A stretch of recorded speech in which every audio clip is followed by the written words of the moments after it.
Of teams that wear red, the Red Devils of Clinton trying to defend their 2A state title, going at it against North Central, which is coached by a former NFL defensive back, Tyrone Drakeford. Played for the 49ers back when they were good in the 90s and played at Virginia Tech before then. Well, he had no answer. Probably wishes he could have got out of the field and defended Sapphire Tribble on the connection from Jaden Glenn.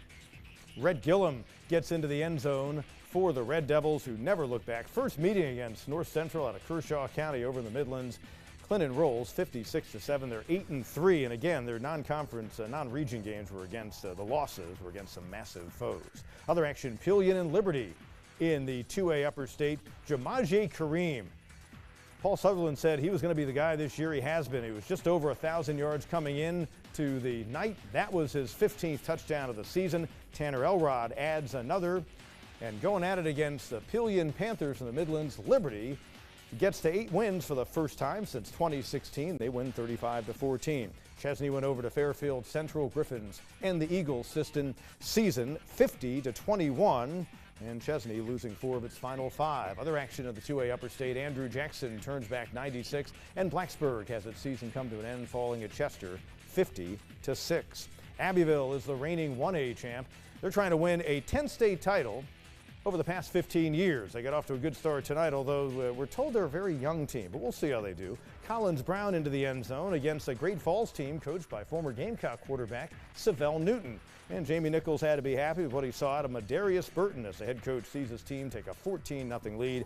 Abbeville's 9-2. They are moving on to the next round once again. Elsewhere in the 1A Upper State, Ware Shoals, their only loss in the year last week against Abbeville for the Region 1-1A championship. Now the Hornets going at it against Ridge Spring Monetta. Jaden Johnson and Charles Callahan right there. Callahan for the touchdown. Later it's Altavis Evans for the first down.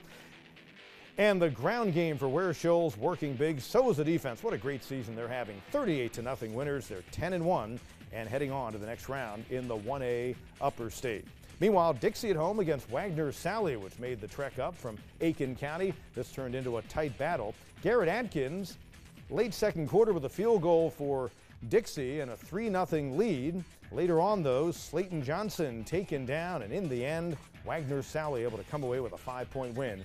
14-9, Dixie's season comes to a close at 7-4. They combined for 15 wins over the past 2 seasons. Calhoun Falls Charter was over in the PD. They played at Lamar and lost 49-0. Their season comes to an end. Western North Carolina, Hendersonville's game was delayed because visiting East Davidson had their bus breakdown. They probably should have just turned around and gone back home. 50-0, Bearcats are 9-2. Moving on to play Lincolnton in North Carolina 3A West. Chase and Thomasville ending Chase's season in a tight game.